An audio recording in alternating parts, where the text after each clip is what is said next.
जन्माचे स्वागत करा या संदर्भात छोटासा कार्यक्रम आयोजित करण्यात आलेला आहे आणि या कार्यक्रमासाठी ज्यांना आपण आदराने निमंत्रित केलेलं आहे अशा निमंत्रित जिल्हा प्रसिद्ध असे नेत्रतज्ञ डॉक्टर सुधाताई कांकरिया या ठिकाणी उपस्थित आहेत आणि त्या तुम्हाला अत्यंत बहुमोल असं मार्गदर्शन करणार आहेत। विद्यालयाचे प्राचार्य, विद्यालयाचा सर्व सेवक वृंद आणि विद्यार्थी मित्र, ताईंनी आज आपल्याला या ठिकाणी श्री जन्माचे स्वागत करा या विषयावर मार्गदर्शन करण्यासाठी जो वेळ दिलेला आहे त्या संदर्भात मी आपल्या संस्थेच्या वतीनं ताईंचं हार्दिक असं स्वागत करतो आणि त्यांना धन्यवाद देतो।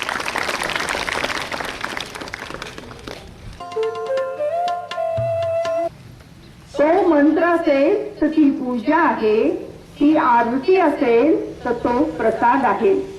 तो माणूस असेल तर ती माणुसकी आहे, तो माणूस असेल तर ती माणुसकी आहे, तो संस्कार असेल तर ती संस्कृती आहे, तो मेंदू असेल तर ती बुद्धी आहे, तो विचार असेल तर ती कृती आहे, तो दसरा असेल तर ती दीपावली आहे आणि तो तिळगुळ असेल तर ती संक्रांत आहे।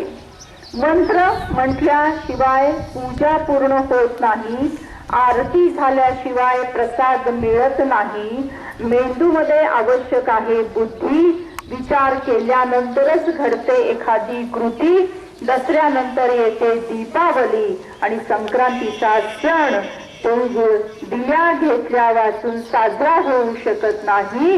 असं असतं स्त्री आणि पुरुषांचं नातं, एकमेकांसमवेत असेल तर निर्माण होतं पूर्णत्व, नाही तर ते असतं अधुरं अधुरं अधुरं।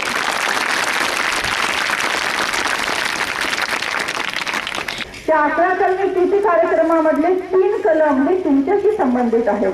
त्यातला पहिला कलम आहे ठराव करणे। ठराव करणे म्हणजे आपल्या शाळेच्या प्रशालेच्या कुटुंबियांमध्ये, समजा आपल्या शाळेमध्ये किती स्टुडंट आहेत? 700 स्टुडंट आहेत, म्हणजे 700 कुटुंबांना आपण जोडले गेलेलो आहोत। मग या 700 कुटुंबांमध्ये स्त्री भ्रूण हत्या होणार नाही अशा प्रकारचं आव्हान आपल्याला पालक सभेमध्ये केलं पाहिजे, हा पहिला भाग आहे। त्यासोबतच कन्या जन्म आनंद सोहळा हा लोक सहभागातून साजरा केला पाहिजे। त्यासाठी नेमकं काय केलं पाहिजे तर या युजली आपण पाहतो की मुलगा झाला की आनंद व्यक्त केला जातो आणि मुलगी झाली की सगळं घरदार निराश होतं, उदास होतं। ह्या उदासपणा आपल्याला काढून टाकायचा आहे, निराशा आपल्याला काढून टाकायची आहे आणि त्या जागी आनंदाची पेरणी आपल्याला करायची आहे। मग कशा पद्धतीने करायची आहे तर मुलीच्या जन्माचं कन्या जन्म आनंद सोहळा हा सामूहिकरित्या साजरा करायचा आहे। घरोघरी तर करायचाच आहे, पण सार्वजनिकरित्या सामूहिकरित्या जर साजरा झाला तर आनंदाचा गुणाकार होतो आणि समाजामध्ये एक संस्कार होतो की मुलीच्या जन्माचा आनंदाने स्वागत करायला हवं। मग याचा सामुदायिकपणा कसा जपला पाहिजे तर त्यासाठी प्रत्येक कुटुंबाची इन्व्हॉल्वमेंट हवी आहे। मग इन्व्हॉल्वमेंट कशा पद्धतीने हवी आहे ते एक योजना आहे, त्या योजनेचं नाव आहे 1 रुपयाची जादू योजना। नीट लक्ष देऊन आपण ऐका। जर आपल्या या 700 कुटुंबामध्ये जर मुलीचा जन्म झाला तर प्रार्थनेच्या वेळेस इथे सर अनाउन्समेंट करतील की अमुक अमुक परिवारामध्ये कन्या रत्न जन्माला आलेला आहे आणि आनंदाने आपण त्याचं स्वागत करणार आहोत। आणि या स्वागतासाठी म्हणून प्रत्येक विद्यार्थ्याने केवळ 1 रुपयाचा सहभाग द्यायचा आहे, 1 रुपयाचं कॉन्ट्रीब्युशन द्यायचं आहे। किती रुपयाचं द्यायचं आहे? 1 रुपयाचं कॉन्ट्रीब्युशन द्यायचं आहे। मग 1-1 रुपया मिळून 700 कुटुंबामधून 1-1 रुपया आला तर किती रुपये जमा होतील? 700 रुपये जमा होतील। तर या 700 रुपयामधून आपल्याला कन्या जन्म आनंद सोहळा साजरा करायचा आहे। कन्या जन्म आनंद सोहळा म्हणजे त्या मुलीला झबलं घ्यायचं आहे, आईची साडी चोळी देऊन तिचा सन्मान करायचा आहे आणि सासूबाईंना सुद्धा श्रीफळ आणि फूल द्यायचं करायचा आहे. अशा पद्धतीने कन्या जन्म आनंद सोहळा हा 700 रुपयामध्ये चांगल्या प्रकारे साजरा होऊ शकतो. असं महिन्यातून एकदा हा सोहळा प्रार्थनेच्या वेळेस 5 मिनिटं करायचा आहे. याला 1 रुपयाची जादू योजना असं म्हटलं जातं.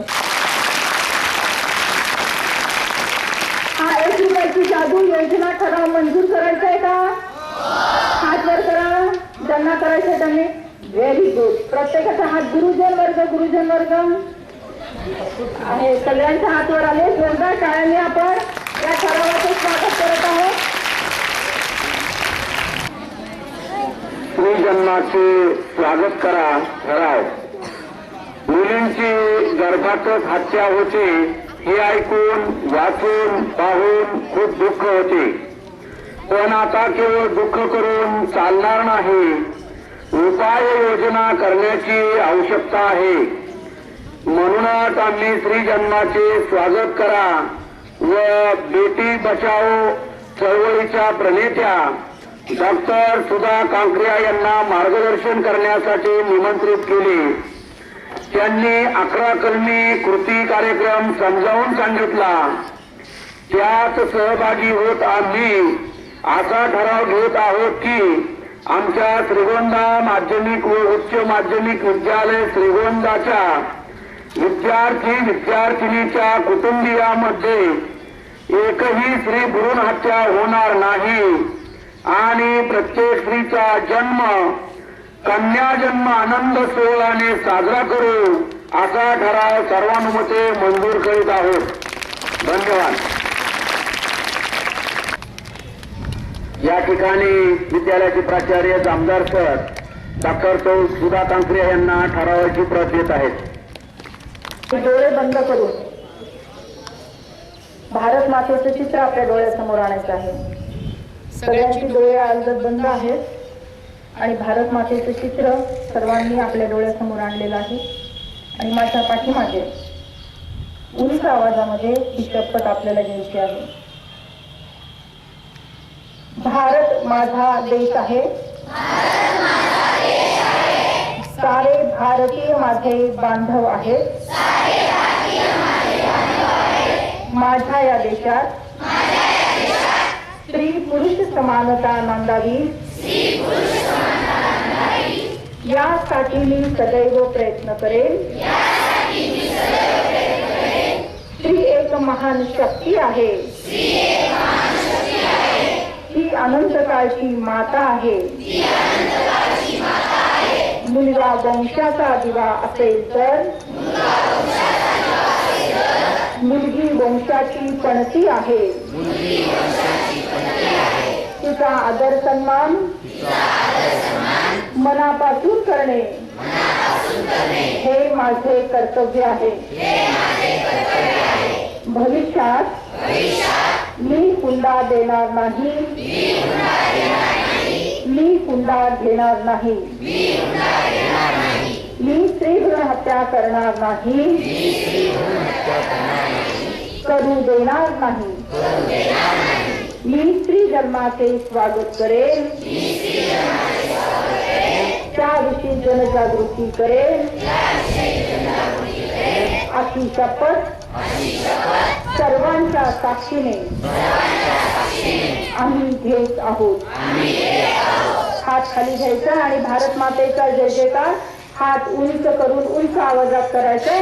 भारत माता की वंदे. स्वागत करा या चळवळीच्या प्रणेत्या तसेच सामाजिक कार्यकर्त्या व सुप्रसिद्ध नेतृत्व तज्ञ डॉक्टर सुधा कांकरिया यांनी आपल्या विद्यालयात वेळात वेळ काढून श्री जन्माचे स्वागत करा या विषयावरती आपल्या विद्यालयातील सर्व बाळगोपाळांना आणि शिक्षक वृंदांना मार्गदर्शन केलं. त्याबद्दल विद्यालयाच्या वतीनं मी कांकरिया ताईंचं आभार मानतो. तसेच त्यांनी आमच्या विद्यालयातील सर्व शिक्षकांवर आणि विद्यार्थ्यांवरती जी जबाबदारी सोपवलेली आहे 1 रुपयाची जादू योजना तसेच श्री जन्माचे स्वागत करा या सर्व योजना आम्ही अगदी प्रभावी राहू असे